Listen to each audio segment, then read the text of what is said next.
എന്ത് 100 കോടിയോളം collection കിട്ടിയിരുന്ന അഖിൽമാരാന്റെ cinema ആരൊക്കെ ഡിഗ്രേഡ് ചെയ്ത് പൊട്ടിച്ചത്ര? ഡയലോഗുകളും കൂതറ ഡയലോഗുകളും കുത്തി നിറച്ചുകൊണ്ടുള്ള അസഹനീയമായ ഒരു ബോംബ് എടാ എന്ത് പണിയാടാ മക്കളെ നിങ്ങൾ കാണിക്കുന്നത്? ഒരു സൂപ്പർ സ്റ്റാർ അല്ല ഇല്ലാണ്ടായത്. കൂടുതലൊന്നും ആഗ്രഹിക്കാതിരിക്കാൻ നല്ലത്. എന്നിട്ട് ഫേസ്ബുക്കിൽ അഖിൽമാരാർ കുറിപ്പിട്ടുണ്ട് ആ സിനിമയുടെ അണിയറ പ്രവർത്തകരെയും പ്രൊഡ്യൂസറെയും സംവിധായകനെയും എല്ലാവരെയും അടച്ചാക്ഷേപിച്ചുകൊണ്ട്. അല്ല, അവർക്കത് കിട്ടണം. ഇവനെ വെച്ച് സിനിമ എടുക്കുമ്പോൾ അവരത് അറിയിക്കുന്നുണ്ട്. അങ്ങനെ വലിയ ചിരിയൊന്നും വേണ്ട. ഓൻ പറയുന്ന വർത്തമാനങ്ങൾ കേൾക്കണം. 20 ദിവസം ഓൻ അഭിനയിച്ചാൽ കിട്ടുന്ന പൈസ ഓനൊരു ഉദ്ഘാടനത്തിന് പോയാൽ കിട്ടുമോ അത്രേ?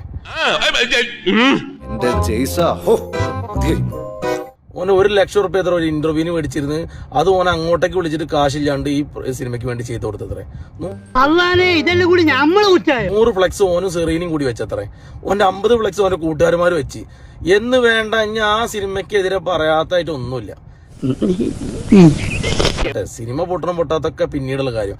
ഈ എന്റെ വായ്ത്താളം കൊണ്ട് കൊട്ടാറുണ്ടാക്കണതിലിടയ്ക്ക് വയനാട് ദുരന്തബാധിതർക്ക് ഒരു വീട് വെച്ചു കൊടുക്കാന്ന് പറയുന്നത്. ആ വീടിന്റെ പണി എന്തായി, അത് എവിടെ വെക്കുന്നത് എന്താണെന്നുള്ളത്. സിനിമ പൊട്ടിയ കാരണം വീടിന്റെ പണി ഉപേക്ഷിച്ചിട്ട് പോകാനാണ് എന്റെ ഉദ്ദേശിച്ചെങ്കിൽ മോനെ മുത്തുമണിയെ അത് നടക്കണ കേസല്ല ട്ടാ. എന്റെ തള്ളു തള്ളി മറിച്ചിരുന്നൊരു കാലം ഉണ്ടായിരുന്നു. ആ ഉണ്ട് കാണിച്ച നാളെ ആ വീട് എവിടെയെന്നുള്ളത്. അതിന്റെ കാര്യങ്ങളൊക്കെ ഒന്ന് വ്യക്തമായിട്ട് പറയട്ടാ. ഇനി ഒരു തിരിച്ചു വരവുണ്ടാവില്ല ശശി. തൽക്കാലം ഇത്രയും മതി. വരട്ടെ.